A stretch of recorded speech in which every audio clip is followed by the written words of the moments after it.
Part 4 AITA for not splitting my mom's inheritance with my siblings.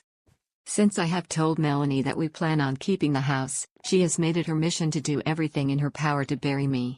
Melanie is my big sister by 15 years, so I've always trusted what she's said and done. Melanie was my mom's power of attorney. She made sure my mom's bills got paid toward the end, as that was her responsibility. Once I told Melanie we would be keeping the house, she would tell me she didn't have mom's account information and withheld all the information I needed to pay her bills. I made all the phone calls and all utilities were easily transferred into my name. However, going to the bank of course was a little more difficult. I can't even make a payment without knowing her account number.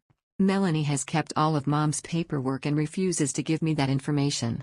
I'm currently in the process of waiting for the bank to email me a form to fill out to become a person on her account that can make payments. Then once that hopefully gets accepted, I can apply for assumption of her account. I'm hoping all of this goes over well with no bumps. Melanie is very angry when I told her I didn't feel like she was being fair in the way she was dividing the estate, and that she continues to change the story to fit her narrative for the day or who she is talking to. I told all of my siblings they could go through mom's house still if they wanted anything of hers before we donate. Everybody has had a key to mom's house because we would all go over and help her with anything she needed.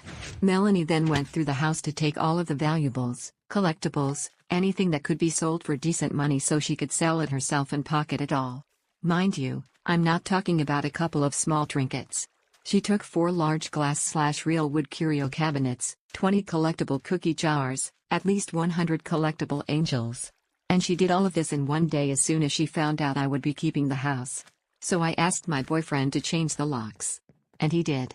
I'm so glad he did, because I found out that they had been talking about taking the fridge and the stove. Since then, my boyfriend believes that they have been coming over daily to check the trash. They are crazy.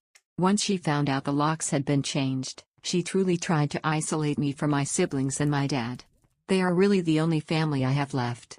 Unfortunately, they are all very easily manipulated. Truthfully, I don't really want to try to reconcile my relationship with them if they are so easily manipulated into cutting me out of their lives. And yes, she manipulated my dad as well. I lost my mom only a month and a half ago, and now in the snap of a finger I've lost everyone else. It's been very hard to deal with, but I truly don't feel as though I'm in the wrong here. I also contacted the lawyer who drew up the transfer on death so that I could make an appointment with her to finalize it.